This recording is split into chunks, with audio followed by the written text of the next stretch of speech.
Le BTC actuellement est en train de pumper de manière très puissante, très heureux de voir ça à l'écran bien entendu, étant donné que dernièrement on a ouvert ensemble des trades, on a essayé de mettre ensemble le plus efficacement plusieurs ouvertures de trades en long, c'est-à-dire un pari à la hausse pour les traders. Et donc vous le savez, on a vu cela depuis le 28 octobre, donc ici vous voyez bien le retracement de la vague 3 en bleu vers la 4 et le rebond de la 5 qui est installé ici et qui est en train de se faire et qui n'est toujours pas fini pour ma part dans mon décompte personnel. C'est-à-dire que vous le savez, le trade a été installé en tout cas depuis le 28 octobre d'année 2020, on voyait le retracement, hein, donc c'est-à-dire que ici ça se voit pas bien à l'écran parce que c'est vraiment dézoomé à fond, mais en fait le retracement baissier à 12 900 $, ouverture de trade, ou en tout cas j'ai montré le plan en vidéo, et par après eh bien, on prend tous les take profits partiels jusqu'à ici 16 000 et plus. On va d'ailleurs voir si on a des potentialités de monter plus haut que ces 16 000 là durant cette vidéo aussi, parce que je vais vous le dire, ça a ici clairement une très jolie tête de tendance très haussière, c'est-à-dire qu'on pourrait péter vraiment plus haut que ce qu'on a en tout cas déjà calculé à l'avance. Donc maintenant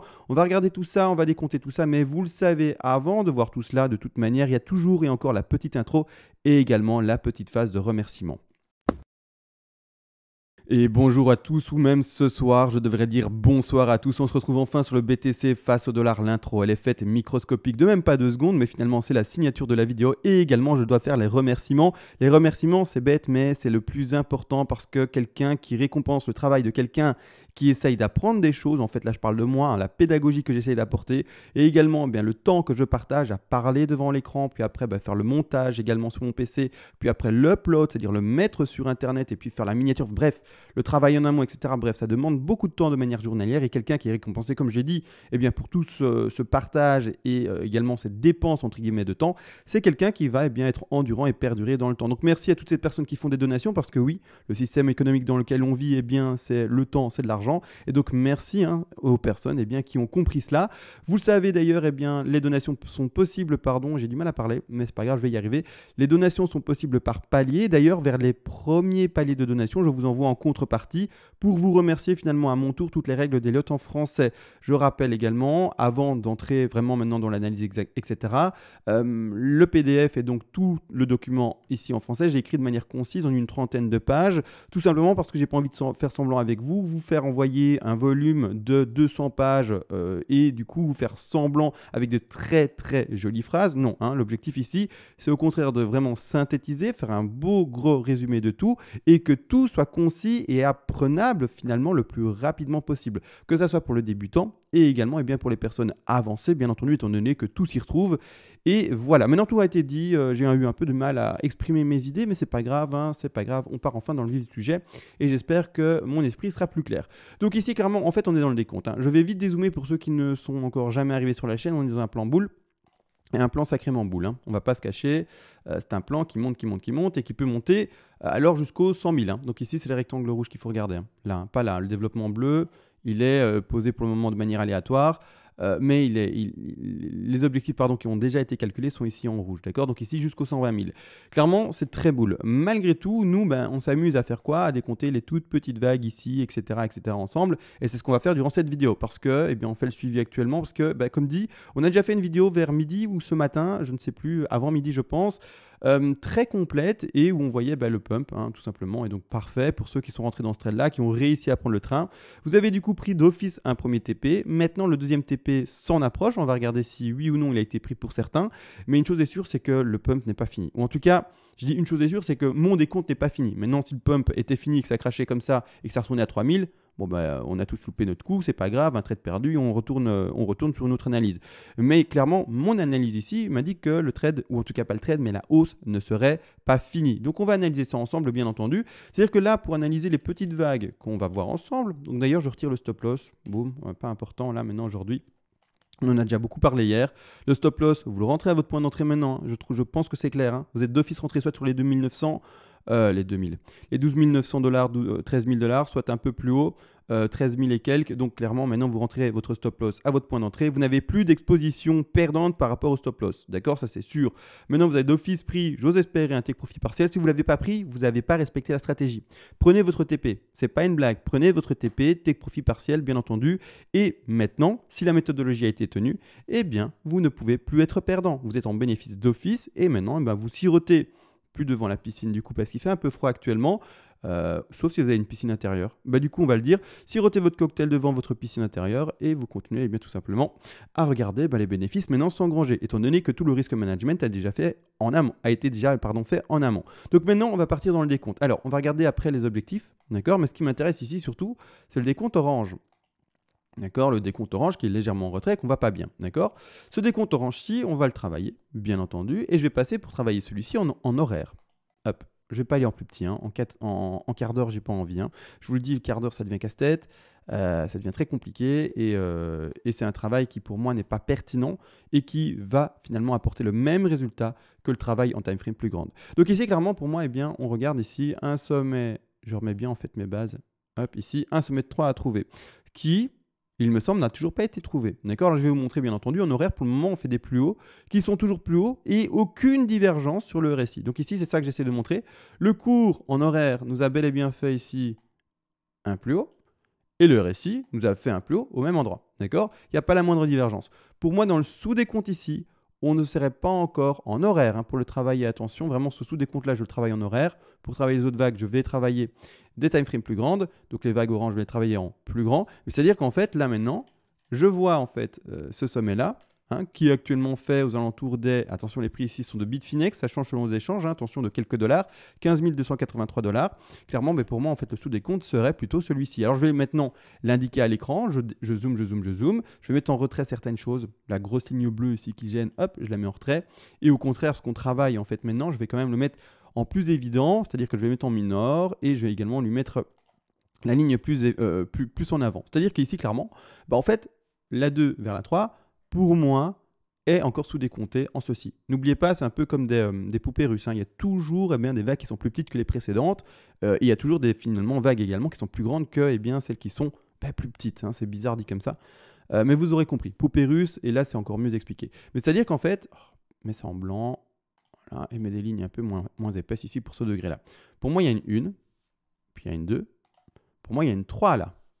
Là, il y a une 4 à chercher, consolidation, peut-être déjà fini maintenant ou consolidation plus longue. Je vous dis, je ne vais pas passer en quart d'heure. Je vous le laisse. Moi, le quart d'heure, j'ai déjà bien bûché dessus et, pendant des années et ça m'a fait mal à la tête. Maintenant, je n'ai plus le temps, malheureusement, de me lancer dans du quart d'heure. Je vous le laisse. Je suis quand même déjà en horaire. C'est déjà pas mal. Il ne faut pas exagérer non plus là-dessus. Maintenant, si vous voulez faire de l'analyse en minutes, je vous le laisse également. Mais n'empêche, on va chercher un bas de 4 et enfin un rebond de 5. J'attendrai en horaire, finalement, et bien pour le moment d'ailleurs, la divergence qui semblerait, entre guillemets, évidente. D'accord, clairement, on est déjà de nouveau aux alentours des prix des 15 017, pardon. Le plus haut était fait à 15 304. On est vraiment à plus rien, donc on est vraiment à ces alentours de prix tout proche. Et le RSI a déjà bien soufflé, c'est-à-dire qu'il a bien repris son souffle et il a encore tout le potentiel maintenant pour continuer à monter, sans faire de nouveau plus haut par rapport au plus haut ici précédent, d'accord. Alors que le cours, lui, il a du potentiel de monter bien entendu, étant donné que s'il monte, il fait pumper le cours, le RSI.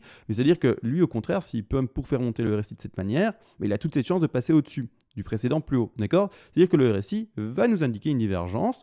Et à ce moment-là, on pourra décompter un sous-décompte de 5. D'accord? Donc, c'est-à-dire que, grossièrement, en fait, on a fait une 2. Si vraiment on analyse les sous-décomptes, c'est vraiment très précis. Je suis désolé pour ceux qui veulent un travail plus général et plus axé sur on va droit au but. C'est quoi l'objectif maintenant pour les grandes vagues? Je suis désolé, mais il faut également qu'à un moment, je fasse un peu de précision pour pouvoir construire les vagues ensemble. Et comme ça également, ça a un côté pédagogique. Et comme ça, on voit finalement l'exercice de poser les Fibonacci, le développement d'idées, etc. également. N'oubliez pas, la chaîne n'est pas seulement là pour montrer mes plans d'investissement et mes plans de trading, c'est également surtout à destination pédagogique pour qu'après vous soyez autonome et qu'également avec le PDF que je vous envoie, vous ayez un appui, vous le savez très bien, visuel et audio. C'est-à-dire que peu importe, on a fait une 2 ici finalement qui est très faible, en blanc, on parle bel et bien de ça, retracement de 2 extrêmement faible. C'est-à-dire que sauf... Oui, c'est ça, faible. On a été chercher 38,2, d'accord? 38,2, même pas 50, c'est-à-dire que faible. Par, vous le savez très bien, comparaison, quand on a en fait une 2 qui est faible, on doit avoir une 4 forte, et quand on a une 2 qui est forte, on voit une 4 faible. Au contraire, si on a une 2 classique, on a une 4 classique, d'accord? C'est-à-dire que là maintenant, on va regarder le retracement qui a été fait. On va au sommet de 3, on va au bas de 2 ici. Actuellement, on a été chercher tout ce qui est plus classique. 38,2, même pas, c'est-à-dire assez faible. Même pas 38,2. On devrait compter pour la 4 normalement un retracement plus fort, c'est-à-dire aller revoir cette zone-ci. Donc normalement, Des petites bougies rouges. Encore.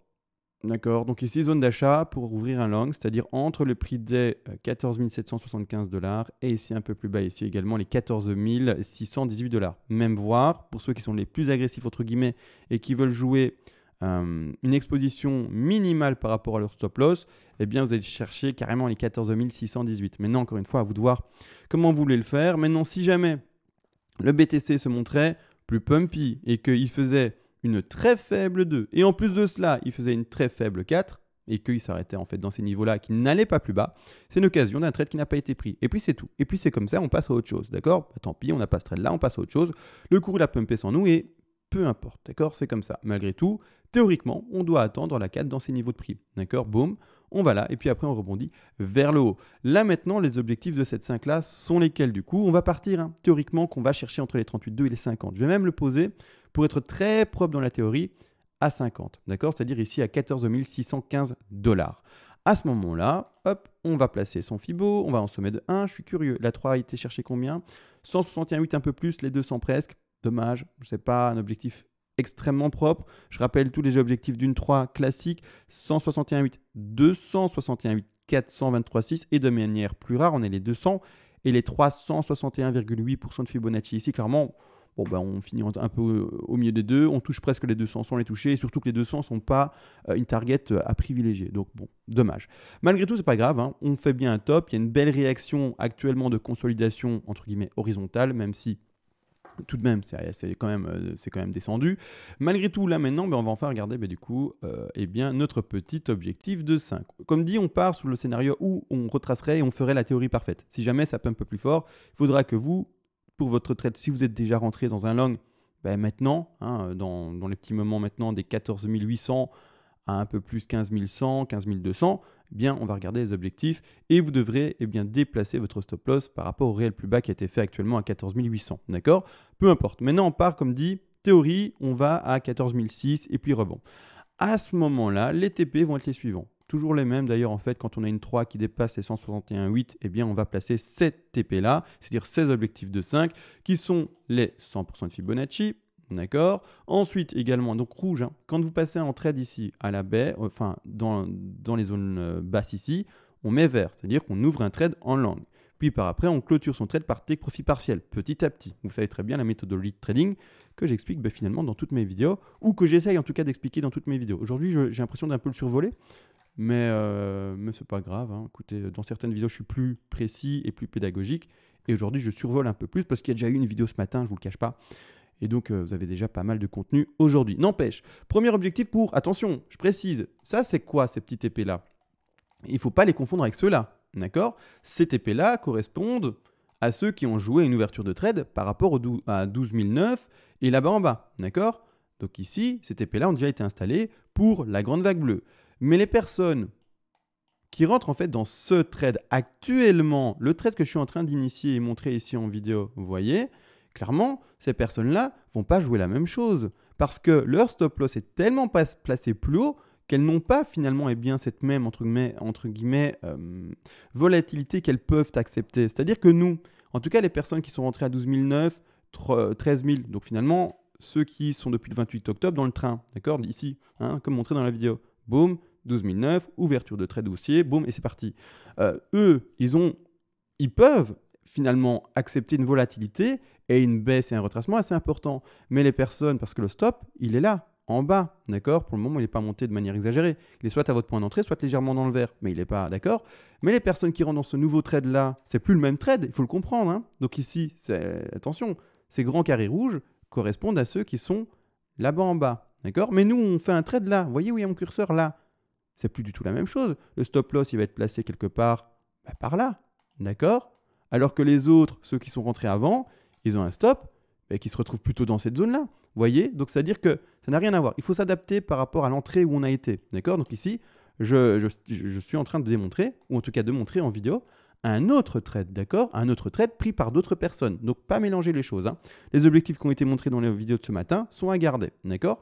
Ceux-là sont bien tout simplement pour les personnes qui testent un petit trade maintenant et qui n'ont pas pu prendre malheureusement le trade des 12 900, 13 000, 13 100, 13 200. D'accord? Ceux qui n'ont pas pu prendre ce train-là, j'exprime un autre trade ici potentiel.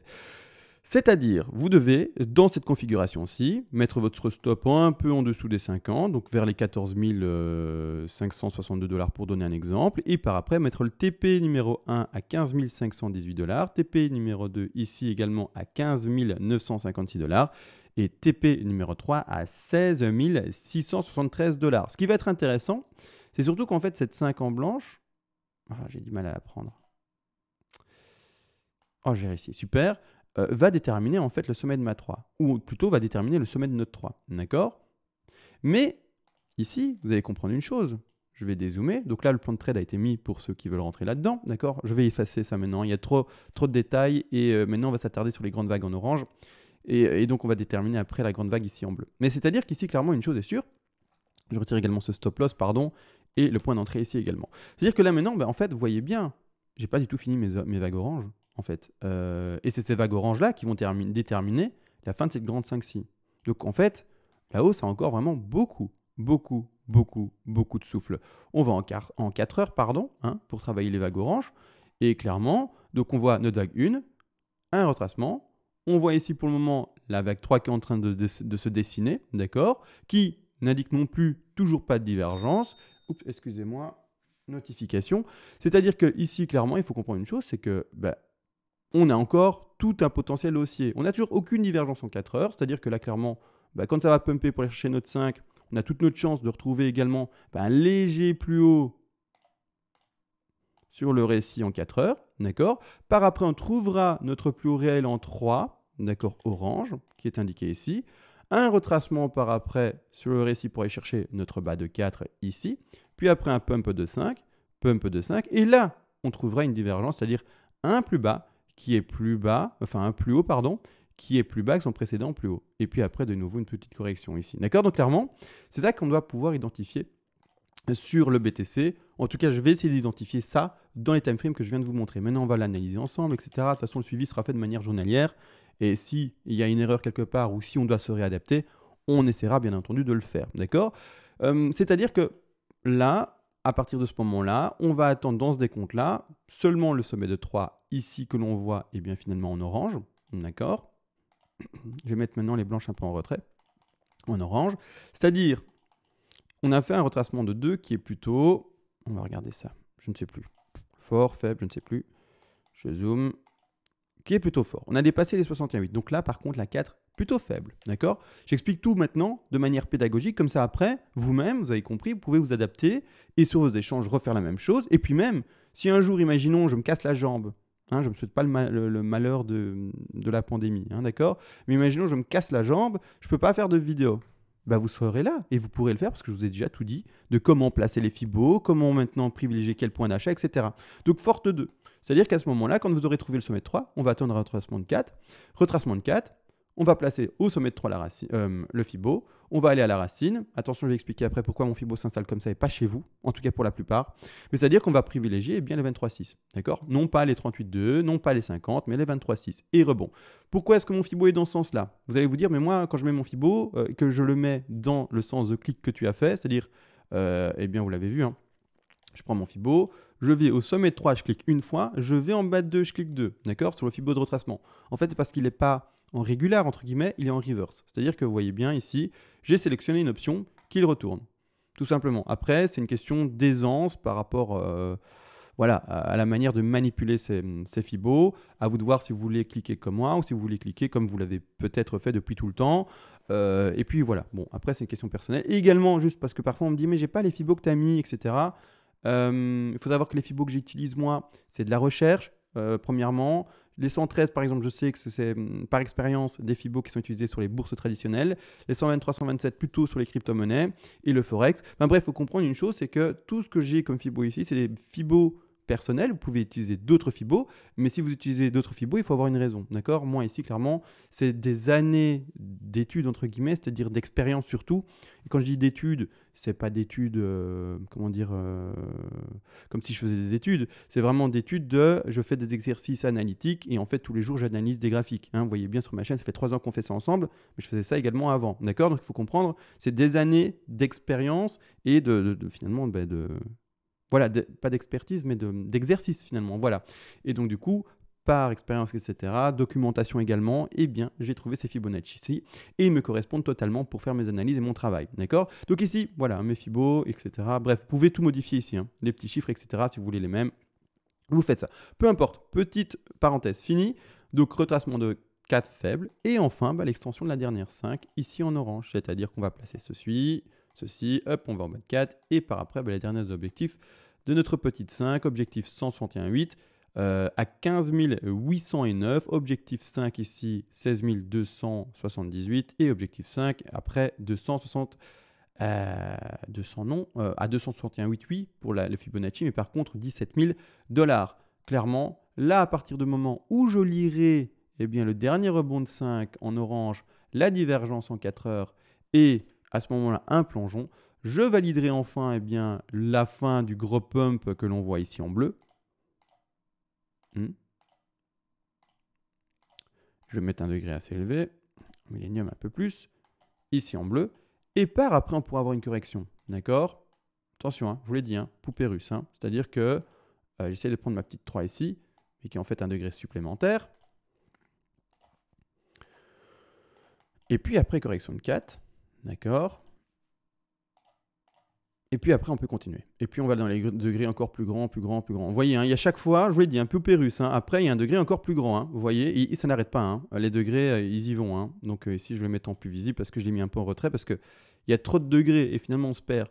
Mais voilà, hein. Puis 4, et puis après 5, et puis encore un degré plus grand, vous avez compris. Puis 4, 5, et puis encore un degré là-bas encore plus grand à droite. Bref, ça n'arrête pas. Hein. C'est des poupées russes et c'est un bull run jusqu'au, on va dézoomer,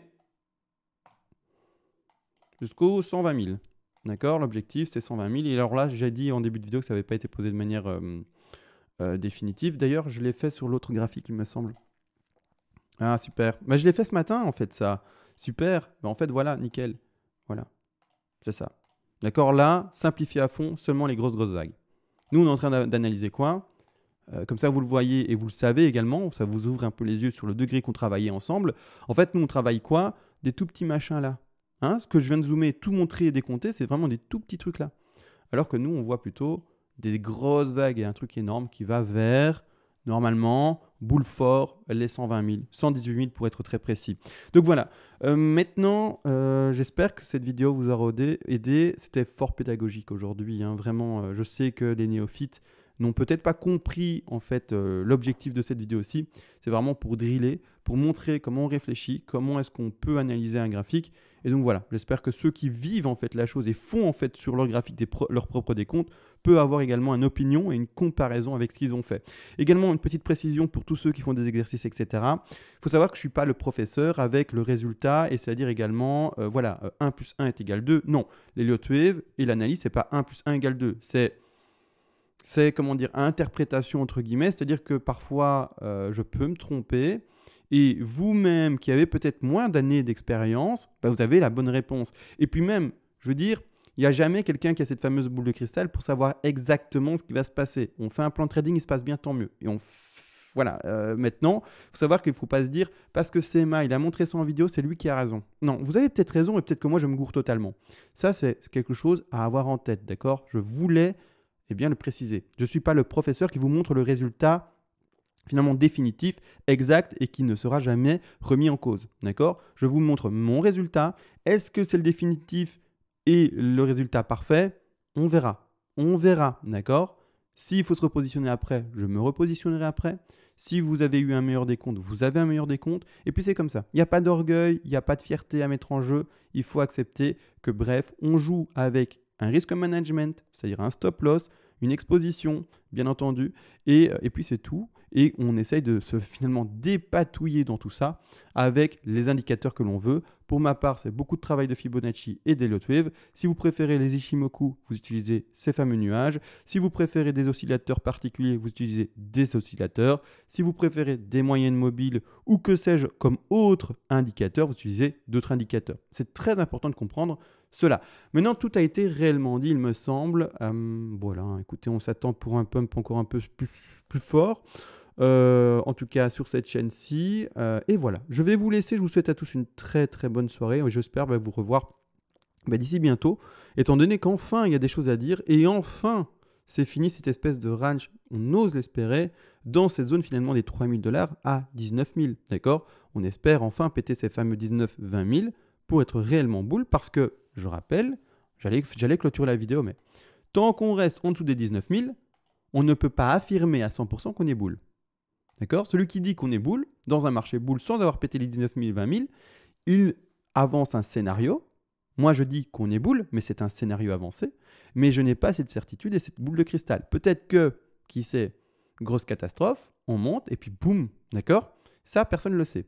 Même si moi, ce n'est pas ce que je vois maintenant, en tout cas, ce n'est plus ce que je vois maintenant, etc.